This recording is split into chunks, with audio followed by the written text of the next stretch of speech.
بسم اللہ الرحمن الرحیم۔ چند ایام قبل گولڑہ شریف میں پیر نصیر الدین نصیر صاحب کا عرس منایا گیا اور اس میں دو پیر صاحبان کی قبور کی منتقلی کی گئی۔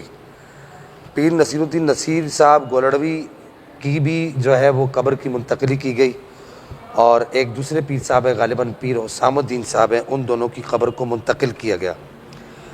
اور بات یہ کی گئی کہ جی پیر نصیر الدین نصیر صاحب کی وصیت تھی۔ آج تقریباً 15 سال گزر گئے اور 15 سال کے بعد وہ اس وصیت پر عمل کر رہے ہیں، اور جن علماء نے اس عمل کو خلاف شرع قرار دیا ان علماء کے خلاف جو ہے وہ گولڑہ شریف کے مریدین، متعلقین، متوسرین وہ پروپیگنڈا بھی کر رہے ہیں اور اپنی جو ایک مخصوص جو ان کی زبان ہے وہ اس کو استعمال کر رہے ہیں۔ تو سب سے پہلی بات میں یہاں پر یہ کہوں گا کہ شریعت مطہرہ سے بغاوت کرنے کی اللہ تعالیٰ نے، نبی پاک نے کسی کو بھی اجازت نہیں دی۔ یہ گولڑہ شریف ہی ہے جہاں سے قادیانی جیسے ملعون کو شکست فاش دی گئی، اور پھر ایک وقت وہ بھی ہم نے دیکھا کہ یہ گولڑہ شریف ہی تھا جہاں پر شفاء اللہ روکھڑی صاحب جیسے لوگ آ کر جو ہے وہ گانے گاتے رہے اور پوری رات ڈھول کی تھاپ پر رقص ہوتا رہا، اور اہل سنت کے لوگوں کے پیسے کو جو ہے وہ اس حرام کام میں صرف کیا جاتا رہا۔ اس وقت بھی ان لوگوں نے اس کو طریقت کا مسئلہ کہہ کر اسے آگے پیچھے کر دیا، کہا جی یہ طریقت کا مسئلہ ہے، یہ شریعت کا مسئلہ نہیں ہے۔ تو طریقت بھی اس چیز کی اجازت نہیں دیتی۔ اس مسئلے سے متعلق بھی میں ان لوگوں سے سوال کرنا چاہوں گا کہ اگر گولڑہ شریف کے موجودہ جو صاحبزادگان ہیں ان کے اس عمل کو، یہ جو عمل انہوں نے کیا، جو پہلے کیا وہ ایک شادی پر جو انہوں نے غل غپاڑہ کیا، شریعت مطہرہ کی دھجیاں اڑائی، اور جو ابھی جو یہ جو عمل ہوا، اگر یہی عمل اعلیٰ حضرت سیدنا پیر مہر علی شاہ صاحب رحمہ اللہ کے سامنے رکھ دیا جائے اور انہیں کہا جائے کہ جی آپ فیصلہ کریں کہ کیا ان کا یہ عمل درست ہے، تو جواب نام ہی ہوگا۔ پیر صاحب آپ خود سب سمجھتے ہیں کہ پیر صاحب اس کا کیا جواب دیں گے۔ دوسری بات، جو لوگ آج اس عمل پر شور کر رہے ہیں اور وہ اس کو ڈیفینڈ کرنے کی کوشش کر رہے ہیں، وہ یہ کہہ رہے ہیں کہ جی یہ عمل جو ہے پیر صاحبان نے کچھ سوچ سمجھ کر کیا ہوگا۔ تو یہ بات یاد رکھیے، آپ نے کلمہ اللہ اور اس کے رسول کا پڑھا ہے، آپ نے کسی پیر کا کلمہ نہیں پڑھا۔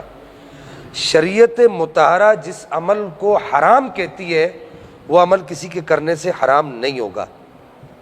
میرے پاس یہ بدائع الصنائع کا حوالہ موجود ہے۔ بدائع الصنائع میں واضح طور پر یہ لکھا ہے کہ النبش حرام حقا للہ تعالی۔ نبش کہتے ہیں کہ زمین کو کھود کے کوئی چیز نکالنا، مردہ نکالنا یا پانی نکالنا، کوئی دفینہ نکالنا، اس کا معنی یہ ہوتا ہے۔ تو کہا کہ یہ اللہ کا حق ہے، اللہ کے حق کی وجہ سے یہ کام حرام ہے، یہ کام جائز نہیں ہے۔ اور اسی طریقے سے میرے پاس بحر الرائق کا حوالہ موجود ہے، وہ کہتے ہیں کہ وَلَا يُخْرَجُ مِنَ الْقَبْرِ إِلَّا أَن تَكُونَ الْأَرْضُ مَغْصُوبَةً۔ ایک صورت ہے کہ اگر ارض مغصوب یعنی کہ ہتھیائی زمین پر اگر مردے کو دفن کر دیا تو پھر اس کو آپ دوسری جگہ پر منتقل کر سکتے ہیں، وہ بھی اس صورت میں کہ جب اس زمین کا مالک رقم لینے سے انکار کر دے۔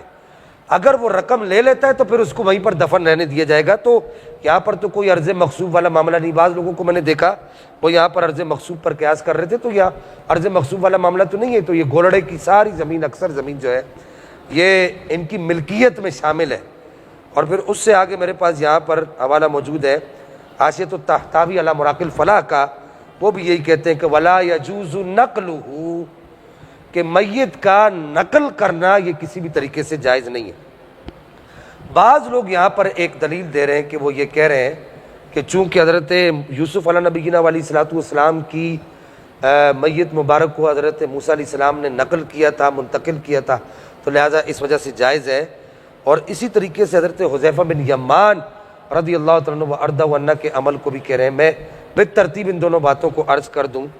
یہ میرے پاس تبیین الحاشیہ تبیین الحقائق ہے، اس میں واضح طور پر لکھا ہے کہ نقل قبر کو یعنی جسم کو نقل کرنا، نبش کرنا، اس کو حضرت یوسف علیہ السلام کے معاملے پر قیاس کرنا جائز نہیں ہے، یہ ناجائز ہے، اس لیے کہ وہ پچھلی شریعت کی بات تھی اور یہ رسول اللہ صلی اللہ تعالیٰ علیہ وسلم کی شریعت ہے، تو نبی پاک صلی اللہ تعالیٰ علیہ وسلم کی شریعت میں یہ عمل جائز نہیں ہے۔ یہ حاشیہ تبیین الحقائق میں اس قیاس کو بھی کہا گیا کہ یہ قیاس مال فارق ہے، یہ قیاس درست نہیں ہے۔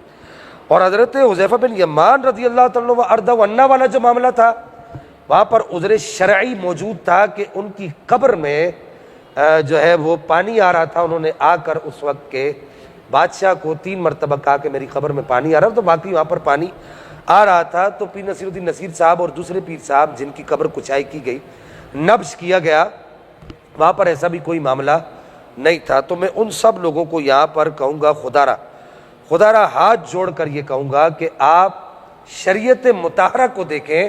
اگر آپ اپنے پیرانے نظام کے خلاف بول نہیں سکتے تو کم از کم جو شرع کا حکم جو علماء سنا رہے ان کے خلاف اپنی زبان نہ کھولیں۔ پاک پروردگار ہمیں شریعت مطہرہ کو سمجھنے کی توفیق عطا فرمائے۔